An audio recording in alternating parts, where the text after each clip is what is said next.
Olá pessoal, tudo bem? Meu nome é Leandro Cirilo e você está no canal Por que não Everest?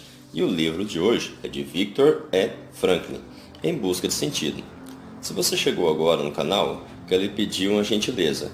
Curta, compartilhe, deixe nos comentários e envie para aquela pessoa que você acredita que esse livro vai fazer a diferença na vida dela. Vamos lá? Joguete do Destino. Quem não vivenciou pessoalmente a situação reinante num campo de concentração não faz a menor ideia da radical insignificância a que se reduz o valor da vida do indivíduo ali internado. A pessoa, com isso, perde a sensibilidade. No máximo, ainda se dava conta desse desprezo pela existência de indivíduos humanos quando se organizavam transportes de enfermos.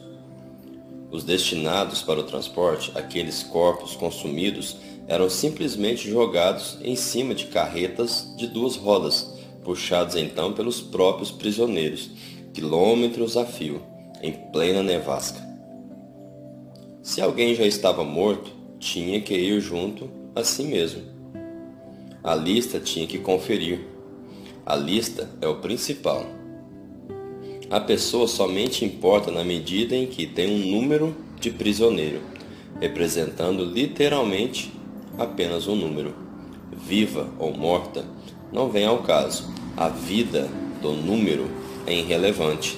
O que está por trás desse número, o que representa essa vida, a menos importante ainda. O destino, a história, o nome de uma pessoa. Por exemplo, naquele transporte de doentes em que, na qualidade de médico, fui transferido de um campo bávaro para outro, havia um jovem companheiro que teria de deixar para trás seu irmão, porque esse não estava na lista. Ficou pedinchando junto ao chefe do campo até que esse resolveu trocar um que estava na lista, mas queria cair fora no último instante, pelo tão amado irmão. Mas a lista precisava ser cumprida. Nada mais fácil. O irmão simplesmente adotou o número do prisioneiro, nome e sobrenome do companheiro que ficaria em seu lugar, e vice-versa. Pois, como já mencionamos, todos no campo de concentração há muito já não mais possuem seus documentos. E cada um se dava por feliz quando podia considerar propriamente seu nada mais que este seu organismo ainda a respirar.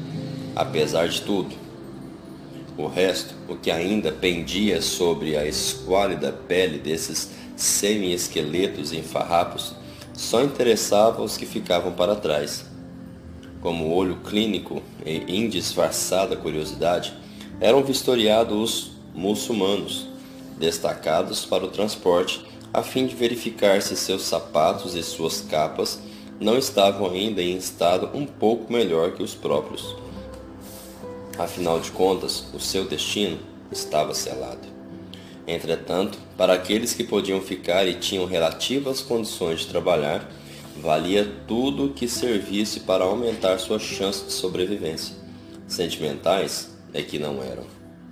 A perda da sensação de ainda ser sujeito humano é agravada pelo fato de a pessoa no campo de concentração experimentar-se a si mesma não só como mero objeto do arbítrio da guarda, mas também como objeto de joguete do destino.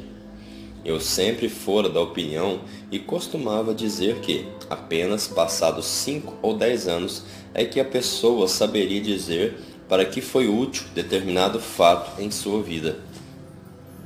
O campo de concentração ensinou-me algo diferente.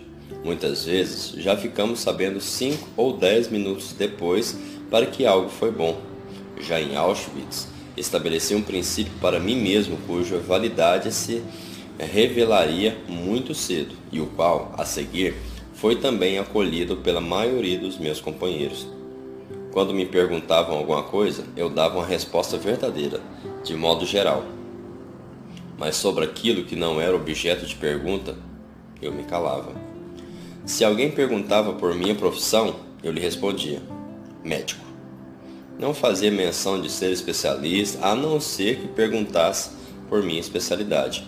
Durante a primeira manhã em Auschwitz, um oficial da SS se fez presente na hora de entrarmos em forma para a chamada.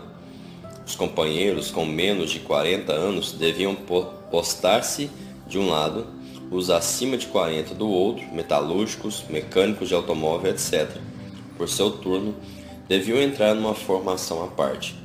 Em seguida, tivemos que baixar as calças para exame de hérnia, sendo que, desta vez, outros companheiros foram separados. Um grupo foi tocado para outro barracão, onde devia entrar em forma mais uma vez. Fui junto. Mais uma vez fomos selecionados, e eu, por exemplo, depois de ter respondido as perguntas profissão, idade, de forma rápida e enérgica fui destacado para um pequeno grupo à parte, e também esse grupo foi tocado para outro barracão, onde logo fomos mais uma vez reagrupados. E assim por diante, até que afinal eu já me sentia muito decepcionado ao me ver lançando entre pessoas estranhas, todas elas estrangeiras e falando línguas que eu não conhecia. Nisso foi feita uma última seleção, sendo eu tocado com os escolhidos para um último barracão. Eis que me vejo como meus velhos companheiros, entre meus conterrâneos e colegas, naquele barracão do qual saíra originalmente. E nem tinham percebido que, entre mentes, eu fora tocado para lá e para cá. Eu, entretanto, imaginei de quantas sinas possíveis eu escapara no espaço de poucos minutos. Ao se organizar o mencionado transporte de enfermos para um campo de repouso, incluíram meu número na lista. Estavam precisando de alguns médicos, mas ninguém acreditava que o transporte seguisse realmente para um campo de repouso. Afinal, ninguém mais era ingênuo. Aquele mesmo transporte já estivera previsto para algumas semanas antes, e já então ninguém acreditava que fosse para um campo de repouso, mas sim para a câmara de gás. Repetidamente foi dado um aviso. Quem quisesse poderia ser riscado da lista dos enfermos em repouso, caso se apresentasse voluntariamente para trabalhar no muito temido turno da noite. 82 companheiros se apresentaram sem pestanejar. 15 minutos depois, ouvia-se o anúncio: transporte cancelado. Aqueles 82, no entanto, não mais escaparam da lista para o turno da noite. Para a maioria deles, o trabalho noturno significou a morte dentro dos próximos 14 dias.